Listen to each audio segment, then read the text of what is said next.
अगर उसे उसके खाते या इसकी संपत्ति या सिर्फ इसके परिवार के बारे में भी पता चल जाता तो भी यास्मीन उसके पैरों में गिर जाती। इससे पहले कि लकी अपनी सफाई में कुछ कह पाता, एक गार्ड बोला, मैडम, इसकी जेब में तो कुछ नहीं है, बल्कि फटी हुई जेब है इसकी। तभी उसकी बात सुनकर दूसरे सिपाही ने कहा, मैडम, हो सकता है ये इसी जेब में चाकू रख कर लाया हो और उसको निकालते वक्त उसी चाकू से इसकी जेब फट गई होगी। मुझे तो ऐसा ही लग रहा है। दूसरे सिपाही ने अपनी लड़खड़ाती जबान में बोला, अरे पागल हो क्या? ये सब आप लोग क्या बोल रहे हो? शशिका। इससे पहले कि लकी आके कुछ बोल पाता, एक गार्ड ने उसके दोनों हाथों को मरोड़ दिया था। इधर यास्मीन अपने मन में सोच रही थी कि अगर वो चाकू लाया था तो फिर वो चला कहां गया था। बाप रे!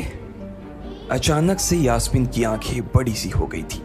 उसे लगा कि लकी ने उस चाकू से शशिकांत का खून कर दिया था।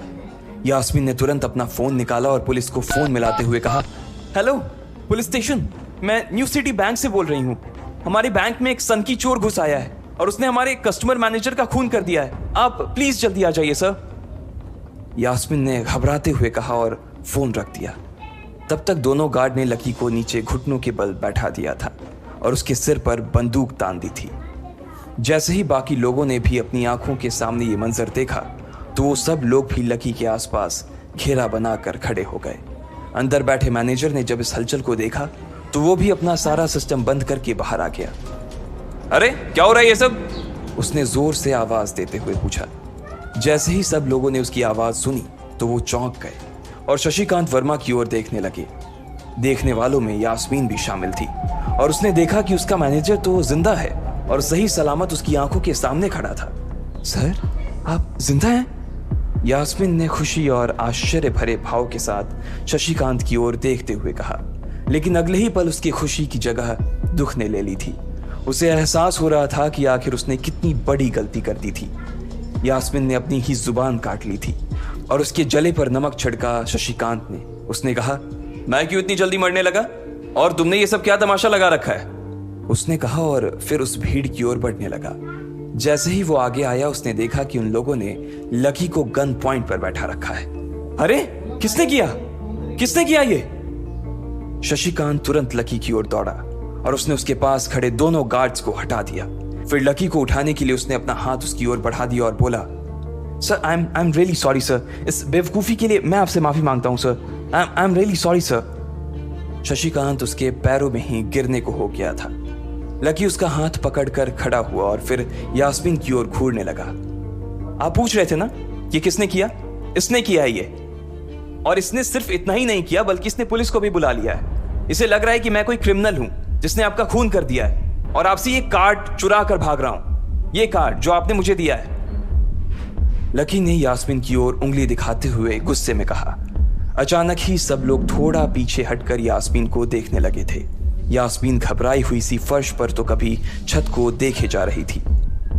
यास्मीन, जो मैं सुन रहा हूं क्या वो सच है? शशिकांत ने यास्मीन को घूरते हुए गुस्से में पूछा। उसकी आंखों में छुपे गुस्से को यास्मीन बर्दाश्त नहीं कर पा रही थी, इसलिए उसकी ना तो लकी से और ना ही शशिकांत से नजर मिलाने की हिम्मत हो रही थी। फिर भी वो जानती थी कि उसका चुप रहना इस वक्त उसके लिए बहुत खतरनाक हो सकता था, इसलिए उसने कहा, सर, ये सब मेरी गलती है सर। ये मेरी बहुत बड़ी मिसअंडरस्टैंडिंग है सर। मुझे लगा कि ये ज़बरदस्ती अंदर घुस आया है और इसने आपके ऊपर हमला करके आपसे ज़बरदस्ती ये कार्ड बनवा लिया है और फिर आपको मार दिया है सर। यास्मीन ने घबराते हुए कहा। उसकी डरी सहमी सी आंखों में अब आंसू ही आ गए थे। मैनेजर ने जब उसकी ये बात सुनी तो उसने अपना सिर पकड़ लिया। यास्मीन जैसी समझदार लड़की इतनी बड़ी भूल कैसे कर सकती थी? उसने लकी को पहचाना ही नहीं था। खैर, मैनेजर को लगा कि इसमें उसकी कोई गलती नहीं थी। जब वो खुद लकी को नहीं पहचान पाया था तो फिर यास्मीन कैसे पहचान पाती? इसलिए उसने सोचा कि सबके सामने उसे कुछ कहने से अच्छा था कि वो यास्मीन को एक कोने में ले जाकर लकी की सच्चाई बताए। शशिकांत ने उसका हाथ पकड़ा और उसे खींचकर अपने साथ खंबे के पास ले गया और बोला, तुम्हें मालूम है ये कौन है? अरे ये लक्ष्मण अग्रवाल है, लक्ष्मण अग्रवाल खानदान का वारिस। तुम्हें पता है ना कि अग्रवाल खानदान का खाता हमारे बैंक की जितनी भी शाखाएं हैं उसमें सबसे बड़ा खाता है। यास्मीन ने जैसे ही ये नाम सुना उसके पैरों के नीचे से जमीन खिसक गई थी। वो जानती थी कि अगर न्यू सिटी बैंक इतनी ऊंचाइयों पर पहुंचा था तो उसके पीछे अग्रवाल खानदान का सबसे बड़ा हाथ था। इस बात का जिक्र उससे तब भी किया गया था जब उसने नौकरी ज्वाइन की थी। तुम्हें पता है इस लड़के के नाम पे कितनी प्रॉपर्टी है? ये अपने दम पर ना इस पूरे एरिया को खरीद सकता है, शशिकांत ने यास्मीन से कहा।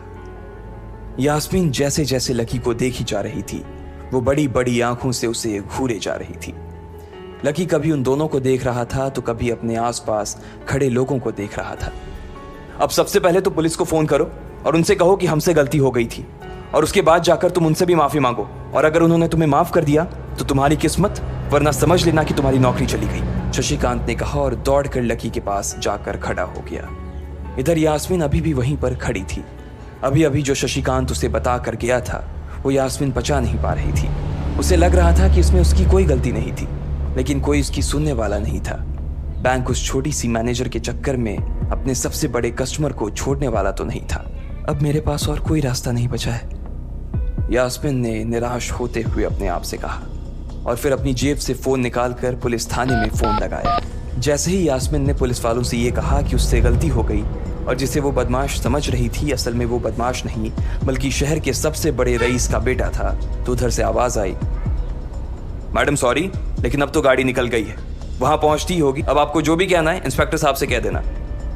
और उस पुलिस वाले ने फोन काट दिया। मर गए, यास्मीन ने अपने आप से निराश होते हुए कहा।